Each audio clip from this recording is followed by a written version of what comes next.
Bonjour. Bon, aujourd'hui, on va clarifier une idée reçue très fréquente.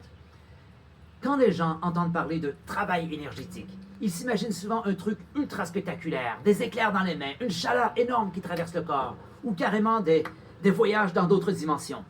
Et oui, parfois, les sensations peuvent être intenses. Mais voici une vérité que beaucoup de débutants et même certains pratiquants expérimentés ne réalisent pas. Le travail énergétique, ce n'est pas une course à la sensation la plus forte, c'est l'apprentissage de la perception des sensations les plus subtiles. On va détailler ça un peu. On vit dans une culture qui adore le toujours plus. Plus de puissance, plus d'intensité, plus de feux d'artifice. Donc, évidemment, beaucoup de gens arrivent à des pratiques énergétiques comme le Qigong, le Reiki, le Tantra ou tout travail intérieur, avec des attentes de chaleur explosive, de picotement intense ou même de super pouvoirs psychiques. Mais le vrai travail énergétique, c'est beaucoup plus une affaire de finesse et de sensation que de volume et de force. Oui, au début, vous allez peut-être ressentir une vague de chaleur, une pulsation ou une libération émotionnelle soudaine. Et c'est super. Mais la vraie profondeur arrive quand vous ralentissez suffisamment pour remarquer les micro-mouvements de votre système énergétique. Les choses que vous rateriez si vous cherchez seulement les trucs spectaculaires. Alors, c'est quoi au fond l'énergie subtile ou intérieure? C'est ce léger frémissement sous la peau, ce petit courant dans les doigts quand vous restez immobile un moment, ce changement discret dans la poitrine quand vous prenez une respiration lente et consciente. C'est le langage de votre corps. Et ce langage est là depuis toujours, mais la plupart du temps, on est trop distrait pour l'entendre. Plus vous vous connectez, plus ces sensations vont émerger. Pas parce qu'elles apparaissent soudainement, mais parce que vous devenez assez calme pour les remarquer. C'est un peu comme être dans une pièce bruyante avec un ami qui parle doucement. Si vous voulez l'entendre, vous n'allez pas lui demander de crier, vous allez vous rapprocher et l'écouter plus attentivement. Et voilà, c'est ça le travail énergétique.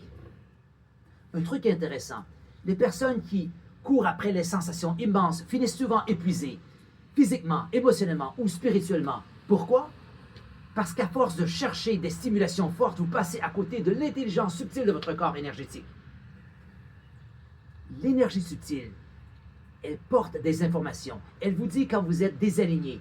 Elle vous signale quand quelque chose est bloqué. Et parfois, elle vous offre de vrais moments de silence intérieur profond, là où les plus grandes transformations peuvent se produire.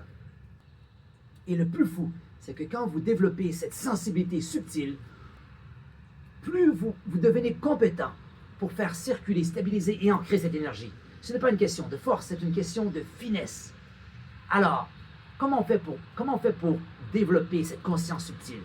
Franchement, ça commence très simplement. Vous ralentissez, vous portez attention, vous ressentez sans forcer. Essayez de vous concentrer sur une seule zone, par exemple vos paumes, et observez ce qui est là. Des picotements, une vibration, une pulsation, ou peut-être que c'est engourdi ou insignifiant. Et ça aussi, c'est une information. Des pratiques comme la respiration lente, les micro-mouvements, la méditation ou même l'ASMR peuvent vous aider à affiner vos perceptions. Pas parce qu'elles vous donnent de l'énergie, mais parce qu'elles vous apprennent à écouter. Et avec le temps, votre conscience devient plus fine. Vous commencez à faire la différence entre une énergie stagnante et une énergie fluide, entre une tension de surface et un courant profond.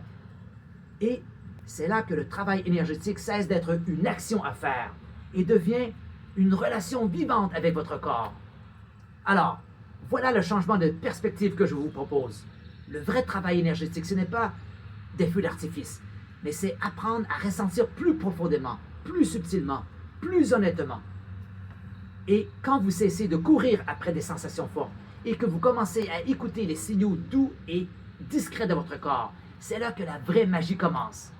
Parce que subtil ne veut pas dire faible, ça veut dire raffiné, intelligent et connecté.